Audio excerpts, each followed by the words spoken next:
विक्रम बेताल की कहानी प्रारंभिक। बहुत समय पहले की बात है। उज्जैनी नाम के राज्य में राजा विक्रमादित्य राज किया करते थे। राजा विक्रमादित्य की न्यायप्रियता, कर्तव्यनिष्ठता और दानशीलता के चर्चे पूरे देश में मशहूर थे। यही कारण था कि दूर दूर से लोग उनके दरबार में न्याय मांगने आया करते थे। राजा हर दिन अपने दरबार में लोगों की तकलीफों को सुनते और उनका निवारण किया करते थे। एक दिन की बात है, राज दरबार लगा हुआ था। तभी एक भिक्षु विक्रमादित्य के दरबार में आता है और एक फल राजा को देकर चला जाता है। राजा उस फल को कोषाध्यक्ष को दे देता है। उस दिन के बाद से हर रोज वह भिक्षु राजा के दरबार में आने लगा। उसका रोज का काम यही था कि वह राजा को फल देता और चुपचाप चला जाता। राजा भी प्रत्येक दिन भिक्षु द्वारा दिया गया फल कोषाध्यक्ष को थमा देता। ऐसे करते करते करीब 10 साल बीत गए। एक दिन जब भिक्षु फिर राजा के दरबार में आकर फल देता है तो इस बार राजा फल कोषाध्यक्ष को न देकर वहां मौजूद एक पालतू बंदर के बच्चे को दे देते हैं। यह बंदर किसी सुरक्षाकर्मी का था जो छूटकर अचानक राजा के पास आ जाता है। बंदर जब उस फल को खाने के लिए तोड़ता है तो उस फल के बीच से एक बहुमूल्य रत्न निकलता है।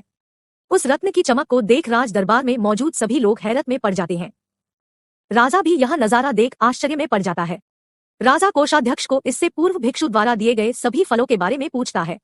राजा के पूछने पर कोषाध्यक्ष बताता है कि महाराज, मैंने उन सभी फलों को राजकोष में सुरक्षित रखवा दिया है। मैं उन सभी फलों को अभी लेकर आता हूँ। कुछ देर बाद कोषाध्यक्ष राजा को आकर बताता है कि सभी फल सड़गल गए हैं।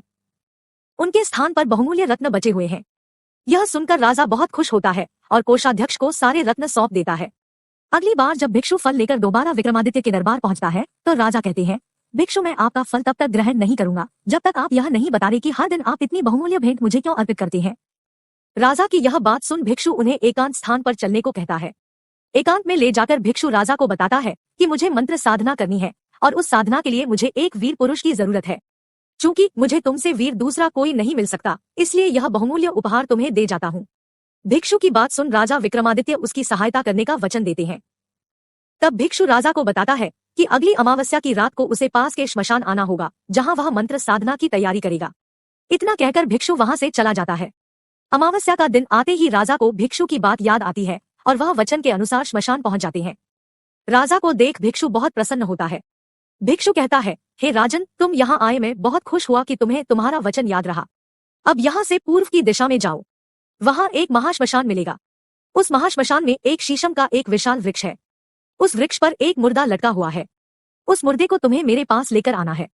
भिक्षु की बात सुनकर राजा सीधे उस मुर्दे को लाने चल देता है। महाश्मशान में पहुंचने के बाद राजा को एक विशाल शीशम के पेड़ पर एक मुर्दा लटका हुआ दिखाई देता है। राजा अपनी तलवार खींचता है और पेड़ से बंधी डोर को काट देता है।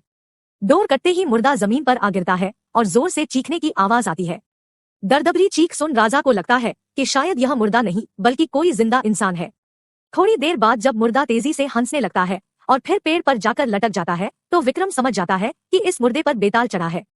काफी कोशिश के बाद विक्रम बेताल को पेड़ से उतार अपने कंधे पर टांग लेते हैं। इस पर बेताल विक्रम से कहता है, विक्रम, मैं तेरे साहस को मान गया। तू बड़ा ही पराक्रमी है। मैं तेरे साथ चलता हूँ, लेकिन मेरी एक शर्त है कि पूरे रास्ते में तू कुछ भी नहीं बोलेगा। विक्रम सिर हिलाकर हाँ में बेताल की बात मान लेता है। इसके बाद बेताल विक्रम से कहता है कि रास्ता लंबा है, इसलिए इस रास्ते को रोमांचक बनाने के लिए मैं तुझे एक कहानी सुनाता हूँ। अगले कहानी भाग 2 में। ऐसे ही कहानियां सुनने के लिए इस चैनल को सब्सक्राइब करें।